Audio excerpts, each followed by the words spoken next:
¿Por qué tenemos que estar en estas movilizaciones? Todos los detalles de lo que ha sucedido en esta discusión hacendaria a lo largo de las últimas horas. Gracias por estar aquí, buenos días y bienvenido. ¿Qué tal, Carmen? Buenos días. Así es, pues con la ausencia de la bancada del PAN y de un grupo de legisladores del PRD, y el Senado de la República avaló esta madrugada una serie de modificaciones a distintos artículos de las leyes que comprenden la miscelánea fiscal 2014, en donde, bueno, se contempla, entre otras cosas, elevar el impuesto establecido a la comida chatarra. Al reanudar la sesión, que había quedado en un impasse luego de que los senadores de Acción Nacional decidieran retirarse del debate, la Cámara Alta entró de lleno a la discusión de los artículos reservados que habían quedado pendientes. De esta forma, los senadores avalaron con 71 votos a favor y 2 en contra la propuesta presentada por la senadora perredista Angélica de la Peña, esto a fin de modificar el artículo segundo de la ley del IEPS para incrementar de 5 a 8% el impuesto de la denominada comida chatarra. En tribuna, la legisladora por el PRD destacó que resultaba insuficiente gravar estos productos con solo el 5% de impuesto, y es que dijo, el recurso que se recaudaría no alcanzaría para cubrir ni siquiera el 6% de los gastos públicos erogados para atender los problemas de sobrepeso y obesidad. Escuchemos. No es suficiente, se quedaría solamente el 5% para cubrir ni siquiera el 6% de todos los gastos públicos que se tienen que erogar para atender la salud derivada de las consecuencias de este tipo de comida que crea un grave problema de obesidad en niñas, niños y en personas adultas. Angélica de la Peña detalló que esta propuesta es apenas un primer paso para resolver los problemas de salud generados por el consumo de estos productos, y es que aseguró, en nuestro país existe una marcada tendencia a consumir alimentos de bajo valor nutrimental. Así lo dijo. En el análisis sobre el patrón de gastos de los hogares mexicanos, es verdad que existe una marcada tendencia a consumir alimentos de bajo valor nutrimental en comparación con otros gastos efectuados, lo que en buena medida explica también los altos índices de sobrepeso y, por supuesto, de obesidad. Por otro lado, se aprobó modificar el artículo 275 de la Ley Federal de Derechos, esto para establecer que el 50% de los recursos que se obtengan del pago de derechos por la explotación minera se destinen directamente a los municipios donde se registra esta actividad. En este sentido, se plantea que el 20% de estos recursos también se los quede la federación, mientras que el 30% restante se los quedarían las entidades federativas. El senador perredista Armando Ríos Peter señaló que los recursos que se obtengan permitirán acercar el desarrollo a las comunidades donde se lleva a cabo la actividad minera. Escuchemos. Del total de los recursos que se generen por el derecho minero, se vayan a los municipios, a esos municipios del país en donde se están llevando a cabo las explotaciones. ¿Con qué finalidad? Con la de acercar el desarrollo a esas comunidades donde se está dando esta actividad. De igual forma, el senador por el PRI, René Juárez Cisneros, señaló que con esta modificación se hace justicia a los municipios mineros de nuestro país. Así lo expresó. Hoy es un día especial en la historia para los municipios mineros de este país, porque por fin se les está haciendo justicia.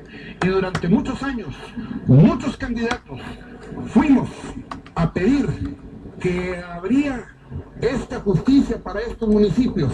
Hoy les podemos decir a los municipios mineros de México, palabra cumplida.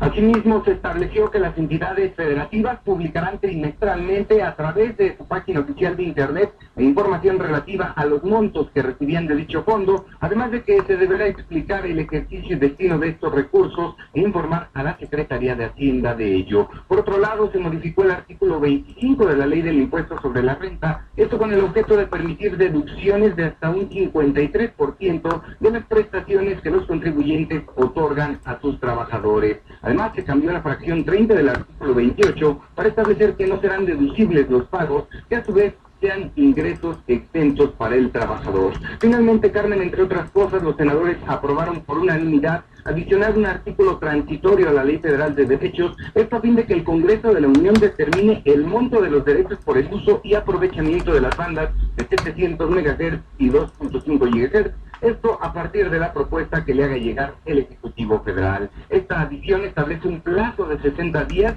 para que, una vez definido el modelo y uso de las bandas de frecuencia del espectro radioeléctrico, el Ejecutivo, en coordinación con el IFETEL, proponga los derechos por el uso, aprovechamiento y explotación de estas bandas al Congreso, que a su vez tendrá un plazo de 120 días para aprobarlos. Los cambios aprobados esta madrugada, Carmen, se devolvieron ya a la Cámara de Diputados para sus efectos correspondientes, y bueno, se tiene previsto que este jueves se lleve a cabo la discusión y la aprobación de la Ley de Ingresos 2014. Es el reporte, Carmen, buenos días. Buenos días, Óscar Palacios. Bueno, pues estás hablando de todo lo que fue el largo proceso de negociaciones. Se entiende que la propia Secretaría de Hacienda, el titular de Hacienda, estuvo negociando precisamente con la bancada del PRI y del PRD para estas modificaciones para el paquete fiscal 2014. Ahora que te escucho en la parte final, sí me llama la atención este tema del que, bueno, nos hemos ocupado mucho a lo largo de muchos años ya, que es el tema de la banda 2.5.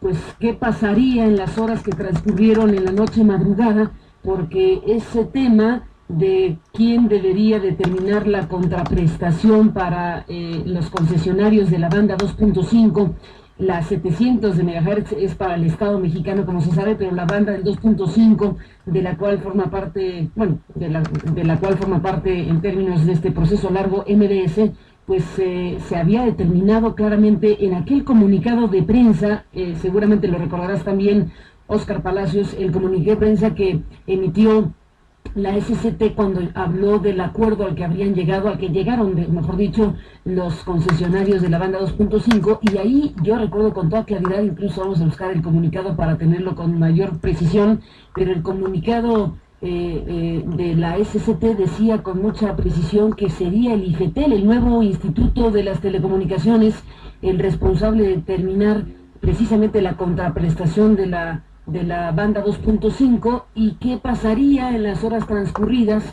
en esta negociación de Hacienda con los partidos políticos, con el PRD y con el PRI, que ahora se está planteando que se faculta al Congreso, no al IFETEL, que se supone es quien lo haría, a establecer los montos de los derechos por el uso de las bandas 700 y el 2.5.